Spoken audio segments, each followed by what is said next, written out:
but ain't taking care of you goddamn right they ain't. Move him to Battery Park. He can't go back to his mom's crib. They gonna kill him over there. Straight to Battery Park.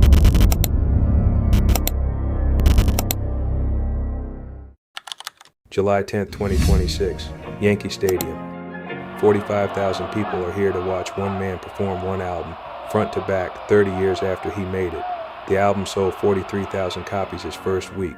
Tonight, more people are standing in this building than bought it when it came out. Jay-Z hit the stage to a sold-out crowd at Yankee Stadium Friday night, kicking off a historic 3-night run, celebrating a career that most would agree reshaped the global entertainment landscape. The first 2 nights sold out so fast the stadium added a third. Beyonce opens the show. Nas walks out mid-set, Alicia Keys, Blue Ivy at the piano, and somewhere in the middle of the coronation, a 48-year-old man from Marcy Houses walks on stage to perform a song he first recorded when he was 18. His name is Memphis Bleek. The song is called Coming of Age, and the man who wrote him into it 30 years ago is standing right next to him.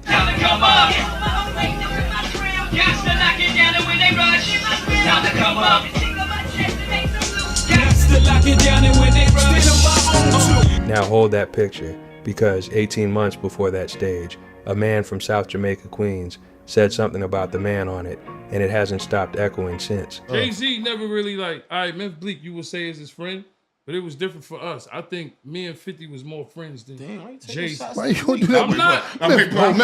I'm only saying, I'm not You trying to say, you trying to say big I'm just saying. Yeah, don't try to do that. Bleek doing good. Don't do I'm that. not saying he not. With There you this go, nigga. I'm not. He's going to do verses. You're trying to do Bleek pockets That's all my under man. the motherfucking That's my man. I'm just saying. I didn't see my man, but like Yeah. No, Nah, like I'm trying to blow up. Nah, it ain't like that. Hey, Yayo child to the back of a Jaguar, drag him down the street. Yayo always finds somebody to skin off, skin off his body, and then say, it ain't like that. No, I'm not saying that they wasn't friends, but I'm saying when you look at me and Fifth, like, all right, cool. Jay and Bleek did they sell drugs like in the same area? Like, was they around? I don't know if they really. Yeah. I seen, like, I was on a block with it. Like, but Fifth was out. You can't use that as no, listen, what I'm saying is it was more, I feel like I could compare it to Jay to say, you know, Jay and Bleek. But I'm saying to you, I feel like me and Fifth had more of a friendship because Jay-Z was more business. Like, look at Murda. He didn't make no money with Jay-Z. Once he got down with 50, he made some bread. Tony, 25 years, standing next to 50 Cent. Memphis Bleek, 30 years, standing next to Jay-Z. 2 men who have spent their entire adult lives as the second most famous person in the room, and they are about to spend 18 months arguing in public about what the man in front of them owed them. But this is not a beef. Watch it closely and you find something stranger. Neither man is really attacking the other's boss. Each one is defending his own, and they are defending 2 completely different ideas of what love from a boss is supposed to look like. One says it looks like an apartment, the other says it looks like a business. So when the 2 most loyal soldiers in rap argue about what a boss owes his day ones, who's right, the one who got taken care of or the one who got left to build? By the end of this, you're going to hear what the internet got wrong about this argument, including a quote everybody repeats that the man everybody blames never actually said. You're going to hear one rapper who lived under both bosses, which is the only real control group this argument has. And you're going to hear the man making the accusation quietly take part of it back, on camera, 3 years before anybody was paying attention. Start with how each crew was built, because they were not built the same way, and that is the whole argument. That's one of the reasons why we so tight as a family, and why everyone in this room that's with us is always gonna get money and get rich, because we believe in sharing. We're gonna toast to Roc-A-Fella. Had the whole project working for 50 or 500 as a youth. All I ever did was sell crack. Before we get into this video, I'll ask one thing. Click the like button, and if you want to support the channel, you can also hype the video to get it in the algorithm. One artist I didn't mention in this video but have covered before is Smurf. His story is absolutely incredible. I dropped a link to his channel in the description. Go subscribe and show him some love. After everything he's been through, prison, deportation, and rebuilding his brand, he still hasn't gotten the viral moment he deserves. Malik Cox is a teenager who lives near a rapper about 10 years older than him. In June of 1996, that rapper releases his first album, and on the 9th track, he does something almost nobody does with a kid from his building. He gives him a verse, he gives him a character, he writes him into the mythology on day one. That song is Coming of Age. Malik Cox is Memphis Bleek. He is 18 years old and understand what he was actually handed that day, because it was not money. The Roc in 1996 is 3 men and a distribution deal. The album that song lives on sells 43,000 copies in its first week and does not go gold for 2 years. There is no payroll. There is nothing to be taken care of with. What there is a verse and a public introduction to everyone listening that this kid is one of us. That is the entire inheritance. A door and your name said out loud in front of it. Coming of age, you did a phenomenal job. Hey fella, I've been watching you clocking. Who me holding down this block? It ain't nothing. You the man, nigga. Now stop fronting. Because I remember when I heard it, I was like, who this? Yeah. And then they start telling, yo, that's son from Marcy. That's such and such. I was like, oh. When Jay told me, yo, you know that was supposed to be for homie. Yeah. If homie didn't dub me, I never dubbed you. You want to see this? I never dubbed you. Yo, listen. I would like to know who said that I dubbed you. Here's what that launch pad cost in Bleek's own accounting. A rival label offered him $75,000 to sign, major money for a teenager, in 1996, and he turned it down to stay with a label that at that point was barely a label at all. Listen to how he explains the math he did at 18. The world see him as the billionaire. He always been that to me. So I don't think anything changed. Because the day I decided to be like, yo, I want to get money, I knew I want to get money like them. Him, Ty, and all. Oh my God. It's funny even, you know, not the Lawrence question, sort of, kind of, but you know, you see people online say things like, Bleek too loyal to Jay. Like, how is there such thing as being too loyal to somebody? I don't know. Especially if it's reciprocated. Yeah, like, how can you be too? I don't know no other way. Marvin Bernard is on a block in South Jamaica with a kid named Curtis Jackson. Not in a studio, not at a label, on a block. They are friends first and rappers second, and that order matters more than anything else in this story. By 2000, they have a group, G-Unit. Marvin Bernard is Tony, and G-Unit is built the opposite way around. There is no album to be written into because there is no album. What there is a team that eats together before anybody eats well. Mixtapes, a van, a shared everything. By the time the money arrives, the arrangement is already 20 years old, and it is not a business arrangement. One crew started as a label and grew a friendship inside it. The other started as a friendship and built a label on top of it. Everything these two men are about to argue about comes from that one difference. Then, in 2003, the machine finally works, and Tony isn't there to see it. He is locked up on a gun charge. For the entire year, G-Unit breaks. The debut album comes out with his face still on the cover. The crew wears his name on their shirts on television. Free Tony becomes a slogan before it is a sentence. And this is the part that matters. The loyalty argument Tony is still making in 2026 was built in the 1 year of his life when he could not do a single thing for anybody. He was not providing, he was being provided for. Hear him tell it. 50 took care of me. I told him I lived in Battery Park, you know, kids walking barefoot over there, no glass. What's my girl name that was here? She was like, yeah, that's like a different part of New York. Tanya, she was like, it's like a different part of New York. I'm waking up, I'm out of jail, I'm seeing the Statue of Liberty. I'm like, wow. Oh shit, we really made it. I can't believe it. Yeah. And then I remember being in shock, because I was in the shock program. Yeah. What's shock? Shock is like a boot camp. Okay. So like my gun charge was nonviolent. So I could get shocked. So I'm like, yo, I gotta get out of jail as soon as possible because we blowing up. You know what I'm saying? I'm like, fuck, I'm missing everything. Who's crying? You be crying to yourself. They call it the why me cell. Every time you get locked up, that's why they call it the why me. So I'm like, why me? Why me? I gotta get out of here. So I got accepted the shock. 50 had all kind of lawyers for us. So, you know, the lawyers was always there. That's why I always shot him out. The lawyer fees, he took care of them. Oh, really? Yeah, so the lawyers, everything, I got shot. Boom. I'm in the back of the kitchen. Somebody come with like a magazine, a CO, like, yo, this is you. It's the Beg for Mercy album. Sit with the geography of that. He walks out of a boot camp in upstate New York and wakes up looking at the Statue of Liberty. And here's the detail underneath the postcard, the one Tony says is the real reason he was moved there at all. He hasn't sold a record. He hasn't done anything yet. That is the provider model in 9 words. The payment came before the performance because the friendship came before the label. Now, put the two crews side by side and the argument writes itself. One man was handed a character in a song and told to go build something with it. The other was handed an apartment and a lawyer and told to stay alive. Neither of those is generosity or neglect. They are two different answers to the same question. And for about 22 years, nobody made anybody answer it out loud. January 2025. Tony's on a podcast sitting next to Uncle Murda, and the comparison finally comes out of his mouth with a name attached to it.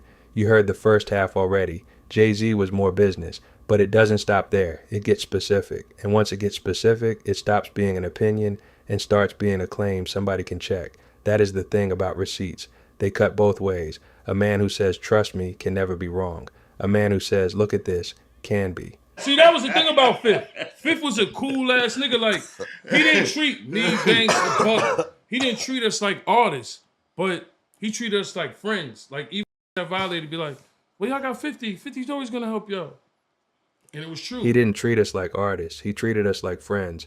That is Tony's entire case. And he has spent 1.5 years putting evidence behind it. The evidence is not subtle. Yo, me and Murda in the Armani Hotel, Eiffel Tower, we gonna see the Mona Lisa. We cutting the line. Like you said, security niggas. Like, oh shit, niggas know. Shit, we cut the line to see the Mona Lisa. You gonna pass that Gilly Wonka or what? Gilly? No, he wasn't boys that I don't really smoke. he drank the 40s. He drank the 40s to the subs. And that is where Tony's case gets into trouble, because hotels and hotel rooms are the easiest thing in the world to wave off. A skeptic hears the Eiffel Tower and hears bragging. So Tony reaches for a harder comparison, a person. He tells a story about a night backstage, standing with a group of rappers from Philadelphia signed to Jay-Z's label, and a man, now deceased, who managed both camps. According to Tony, that man looked at the room and said the quiet part, Jay-Z is not going to do anything for them, but you've got 50. That is Tony's account of another man's words, and the man is not here to confirm it. No one else in that room has ever backed it up on the record. Take it for exactly what it is, one man's memory of a sentence. Jay-Z's not gonna do nothing for them. But you got 50. So it was the difference, like, a nigga get fucked up just making money. You make $250,000, you start spending that money before you pay the taxes. Mm-hmm. Like, here, I got you. I don't see Jay doing that for Bleek. Notice what just happened. To prove 50 Cent takes care of people, Tony brought up somebody else's artist. And when a man reaches for a comparison, he hands you a path to check. Because in that exact same conversation, sitting next to him was a rapper who had actually been signed to both of them. Signed to The Roc in 2007, with a real push behind him. Left in limbo when Jay-Z walked away from the label a year later, and eventually let go. Signed to 50 Cent's G-Unit in 2016, where he still is. One rapper, both teams. He is the only person alive who can testify from inside both models, and this argument has been happening in front of him the entire time. Here's Tony in January 2025 using him as evidence. Like, look at Murda. He didn't make no money with Jay-Z. Once he got down with 50, he made some bread. Murda was with Jay. I didn't know you was with Hov. Yeah, Jay's cool, but where your chain at? You ain't had no chain. I made a little What you definitely don't compare to no Jay-Z. What you throw that joint on one more time? You ain't got no chain. You ain't got no chain. Fuck out of here. You wasn't with him. He wasn't with him. He ain't got no chain.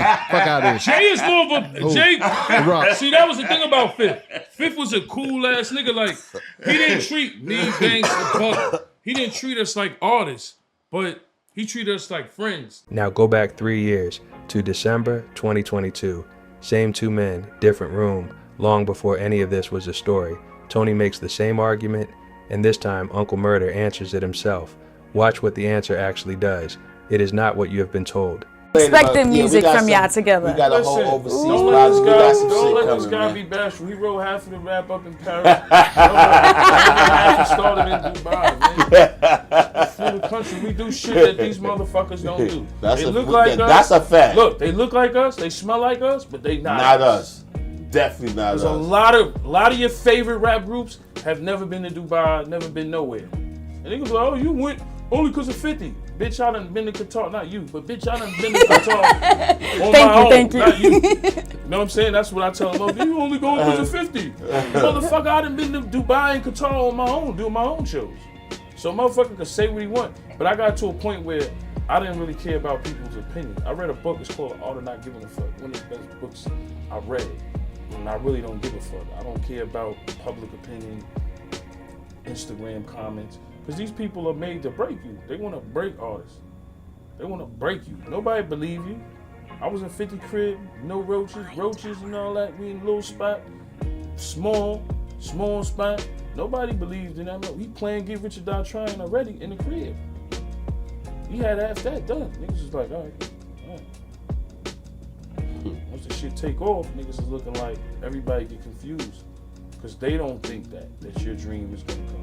Mm-hmm. But you gotta, you know what I mean? That's why I respect him. Because we had more of an exist. We had 50 Cent. So I knew I was okay. We sold 11 million records. I'm on the album. I'm good. I'm gonna get a percentage of his fame. I'm good. He had to kind of more do it on his own. Even motherfucker, he had deals with Jay-Z and them, but Jay-Z ain't gonna never. Dude, I always tell him all the time, Jay-Z ain't treat me like this, man.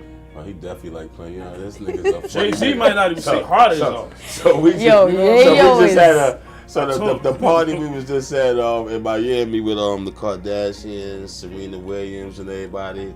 We just finished performing. Great time, right? First thing my man here wanna say, yeah, shit lit. Jay-Z will never take you to a party like this. You might get invited to the brunch. Nah, I don't get invited to the brunch. Jay-Z and all these guys. I respect. That's where my first 6-figure check came from. So shout out to Hov. I'm just telling you how we get treated. I'm quite sure Hov and a lot of artists, they treat some of their artists maybe good, maybe not. I'm just telling you how we get treated. You know? I don't know. Jay-Z never had him in the money hotel. It has got to go. You know what I mean? Shit, my man Jeremy being that shit, man. You know what I mean? Caviar pancakes? Caviar pancakes. I'm looking around and I'm like, this shit is crazy. And when we came there, people was there early. They said Giorgio Armani was actually there for breakfast. Wow. You know, so when you walk up the steps, you got all type of dope little like sculptures of females dressed a certain way and all types of dope shit. And that shit was fly. Yeah, you know, they got all the Armani products in there, but that was like a hotel that I've never been to. You know, because I've been to a lot of hotels, being on the road with 50. But the Armani Hotel, yeah, that was Italy, right? Italy, yeah, that was crazy. What'd you love about it, Murda? The best, I ain't gonna lie, the best part about the tour for me, it kind of just be like us bugging out. Me, Ye, my man Lytro, even when Fifth would pop up in the room or some shit like that. Like, that'd be the part that people will like really never see. Like some shit you'll just never really see on camera. How we would just joke on each other or just bug out. Everything is like, everything is laugh. Like, with us is like kind of non-stop laughter, like period. We just laughing 24/7. I'm not gonna hold you. So that'd be like the best part of the whole shit for me. Two things just happened, and the internet has spent 3 years getting one of them backwards. First, the walk back. The man making the case just conceded it isn't clean. Maybe good, maybe not. I'm just telling you how we get treated. That is not a man calling Jay-Z cheap. That is a man saying he only knows his own life. Second, because nearly every article written about that clip got it wrong. Go back and listen to the clip. He gave Jay-Z credit. Which brings us to August 2025, and the only man who can answer for the other side. Bleek had said nothing for 7 months. Then somebody put the quote in front of him on a podcast. Watch how he takes it. Because this is a man being told, on camera, that the most important relationship of his life is a business arrangement. He does not raise his voice. I seen something Tony Yayo said, Hov don't look out for me like 50 look out for him. Oh, word? He said that? I just want to clear that up. Hov don't have to. All right. You know what I mean? All right, okay. I'm chewing a lie on my own. Right. If Hov look out, I'm telling you, I'll be up there. Right. So when y'all see me out here, that's the Blizzle budget. But back to you, I'm sorry for cutting you off, but I just want to let niggas know Hov don't have to. Jay-Z doesn't have to. 3 words, and they reframe the entire argument. Tony's case assumes a boss who doesn't provide has failed you. Bleek's case assumes a boss who provides forever has trapped you. Same evidence, opposite verdicts, and then it stopped being a debate.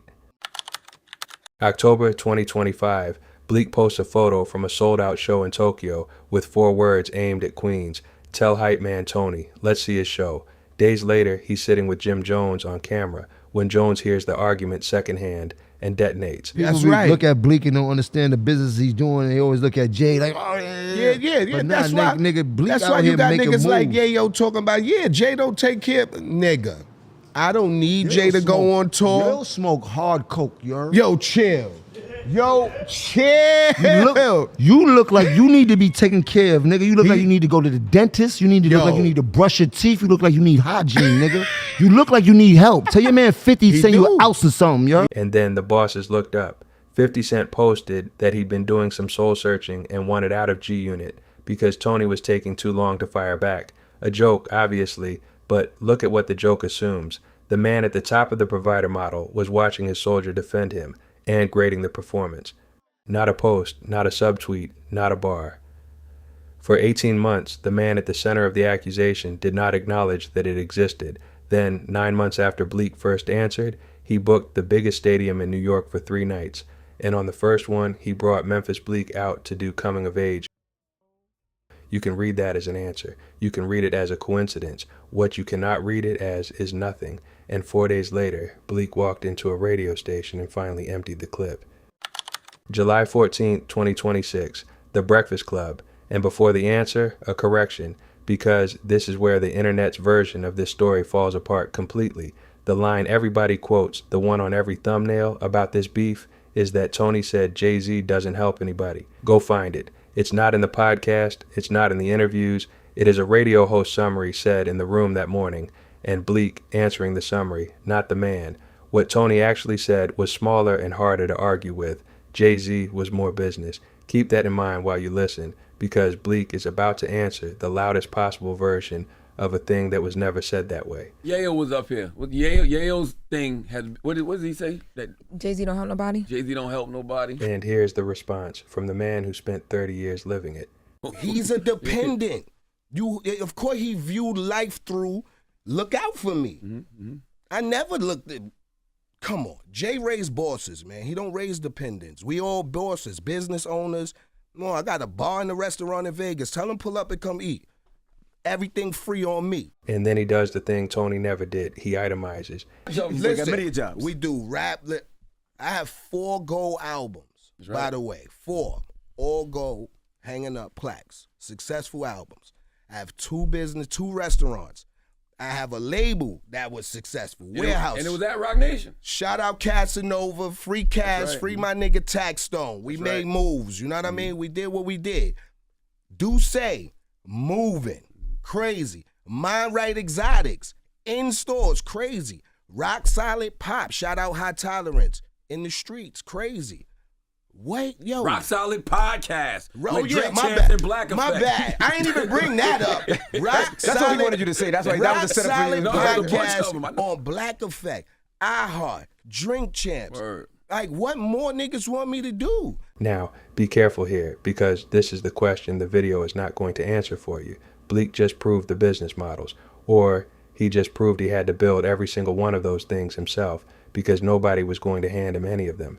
Both readings fit the same list. Both are honest. Pick one, and you've stopped watching the evidence and started rooting. What is not ambiguous is the temperature of it, because when Bleek gets to the end of his list, the argument stops being about money. I don't want to hear this 50 Cent shit and Jay-Z shit. My wife right here, we just came from Paris, rocking the Chateau. My daughter was in there, was in the room Leonardo da Vinci built. You know what I'm saying? Word. Like, my son just was at night, One Reasonable Doubt. Where's these niggas' kids? And you talking about somebody taking care of you. Like, what more niggas want me to do? I know what I'm going to do. I'm going to start a daycare center for senior citizens, rappers. Since they want to be dependent and want people to look out for them, but only thing they got to let me put life insurance on them. So if they die, we cash it out. You get your money back. God dang. So the question we started with, when the 2 most loyal soldiers in rap argue about what a boss owes his day ones, who's right? Neither. Both. The question was broken from the start. Tony said Bleek got a luxury apartment because he couldn't go home without dying, and spoke on how 50 was generous with his wealth every step of the way. Memphis Bleek got a verse at 18 and a 30-year education in how the money actually moves, from a man who was his friend before he was his boss. Tony measures love in how a man returns solid loyalty. Bleek measures it in what a man makes you capable of doing without him. Neither of them is describing a failure. They are describing their own lives and defending the only version of loyalty each of them was ever shown. The control group already told you how this ends. Maybe good, maybe not. Uncle Murda took a 6-figure check from one side and built a 15-year career on the other, and when he was asked to pick, he thanked the room he was sitting in and let the rest go. 30 years later, here's what's actually true. Both men are still standing next to the same person they started with. Both teams produce someone who will defend his boss on camera for free in his 40s against people who do not care. Whatever loyalty is, both models made it. One of them just made a man who says thank you, and the other made a man who says he never had to. Ask which one of those is real loyalty, and you have already misunderstood both of them. Go back to the beginning, the 2 lines you heard before you knew who was talking. Listen to them again now that you do. Go back to the beginning, the 2 lines you heard before you knew what this was fully about. Listen to them again now that you do. And I understood. But 50 done that, and let me just say this. All right. I seen Jay help others. But that ain't the point. What I'm trying to get to you is that it's different levels of friendships and brotherhood. I've seen Jay help, but that's not the point. The man who started this said that out loud in the middle of making his case, and few people clipped it. They never disagreed about whether 50 or Jay loved them. They disagreed about what love was supposed to cost. And both of them have shown the ultimate loyalty that can't be bought, and they've both gone on to become successful 30 years later. If you want the other half of this story, what happened to the label Jay-Z left behind, and the man who ran it with him, that one is linked in the comments. Watch that next.